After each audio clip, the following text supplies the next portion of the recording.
ஓம்.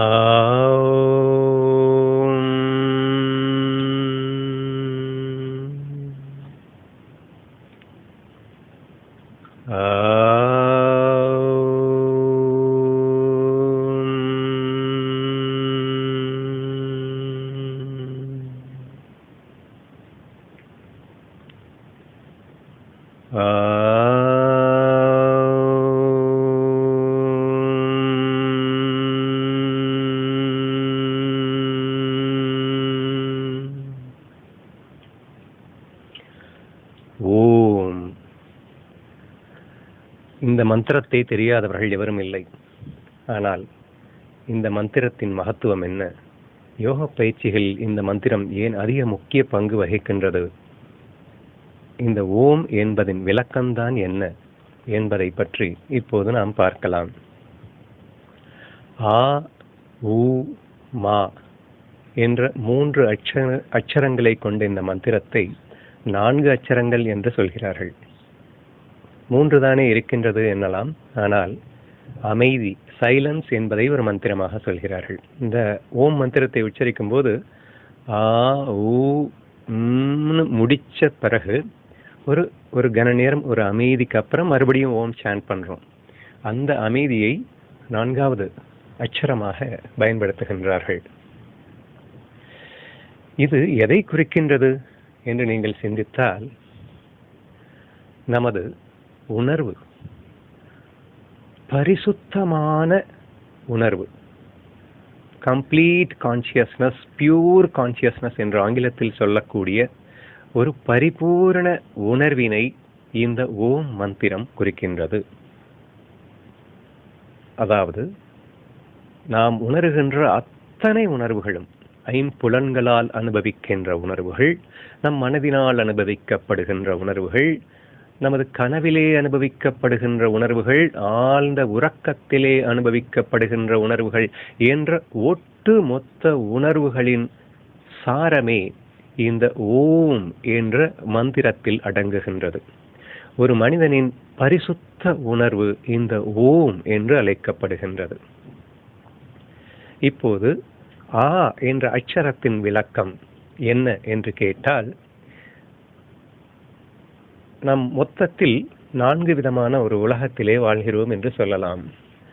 ஒன்று விழிப்பு உலகம். இதை நிஜ உலகம் என்று நாம் அழைக்கின்றோம். இதை ஆ என்ற அட்சரத்தால் உணர்வதாக இந்த விளக்கம் சொல்லப்படுகிறது. அடுத்ததாக கனவு என்ற ஒரு அனுபவத்தை நாம் பெறுகின்றோம். இந்த உணர்வினை ஓம் மந்திரத்தில் ஊ என்ற அட்சரத்தில் அழைக்கின்றார்கள். அடுத்து ஆழ்ந்த உறக்கம் என்ற ஒரு அனுபவம் நமக்கு ஏற்படுகின்றது. அதை மகரம், மா என்ற அந்த அட்சரம் குறிக்கின்றது. இனி அடுத்து இந்த 3 நிலைகளை கடந்து ஆத்மானுபவ நிலை என்ற ஒன்று உண்டு.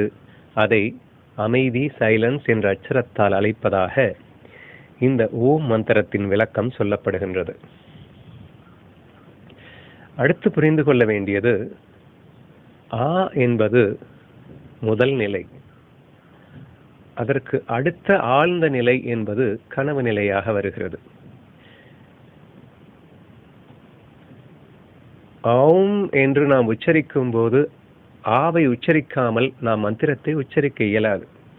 அதே போன்று மனிதன் ஆத்மானுபவத்தை பெற வேண்டும் என்று நினைத்தால் முதலில் இந்த உலகத்தை பற்றிய, நிஜ உலகத்தை பற்றிய அனுபவம் அவன் கண்டிப்பாக பெற்றிருக்க வேண்டி இருக்கின்றது.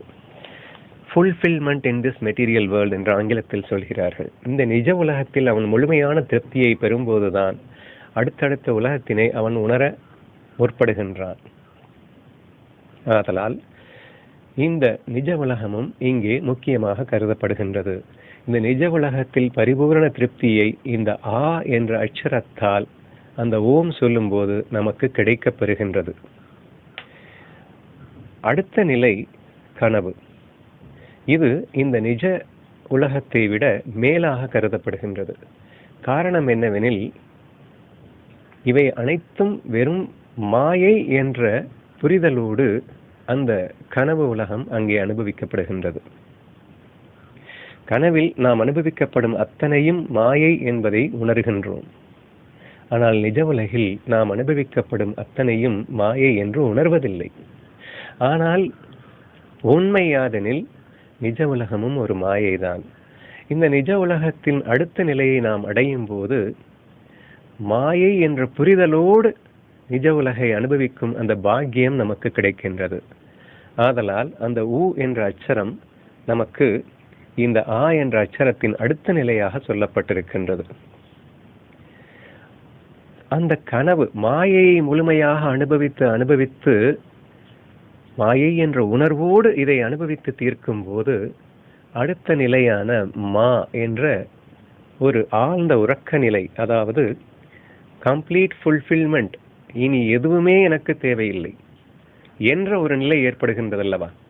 எதுவும் தேவையில்லாது ஆனந்தமாக இருக்கின்ற ஒரு நிலை, அதுதான் அந்த ஆழ்ந்த உறக்க நிலை என்று சொல்லப்படுகின்றது. ஆதலால் அது கனவு நிலையை விட உயர்ந்த நிலையாக அது கருதப்படுகின்றது.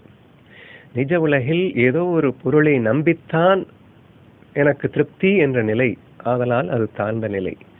ஆனால் கனவுலகில் இது வெறும் மாயை என்ற புரிதலோடு, இவை எவற்றும் உண்மையல்ல என்ற புரிதலோடு அனுபவிக்கப்படுகின்றது.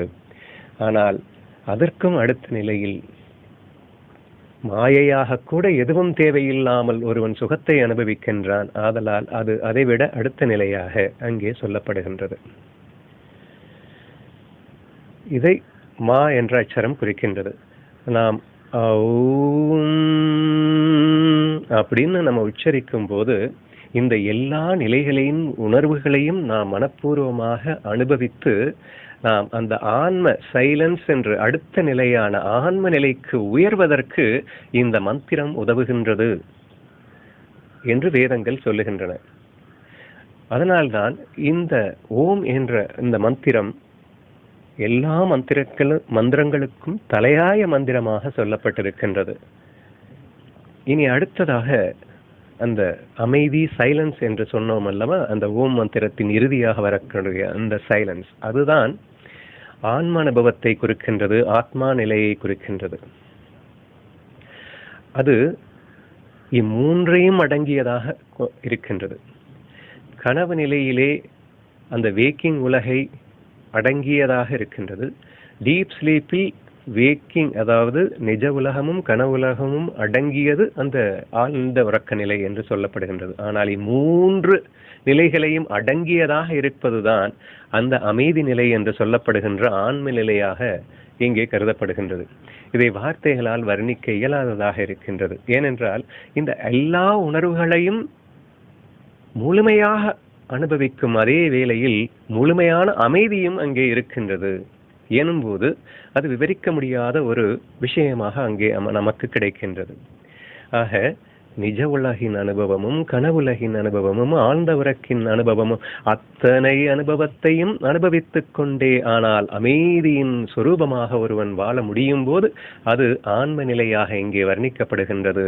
இந்த ஓம் என்ற அந்த ஒரு மந்திரத்தை உச்சரித்த மாத்திரத்தில் நாம் அந்த ஆன்ம நிலையை எட்ட முடியும் என்பதால் இந்த மந்திரம் மிக முக்கியம் வாய்ந்ததாக இங்கே கருதப்படுகின்றது. எனவே யோக பயிற்சியில் ஈடுபவர்கள் இந்த மந்திரத்தின் மகத்துவத்தை புரிந்து கொள்வோம். இதை கண்டிப்பாக ஒரு 5-10 நிமிடங்களாவது ஒரு மெடிடேஷனாக உச்சரித்து நாம் வாழ்வில் ஒரு மேன்மையை அடைய வேண்டும் என்று கூறி இந்த ஓம் விளக்கத்தினை முடித்துக் கொள்கிறேன்.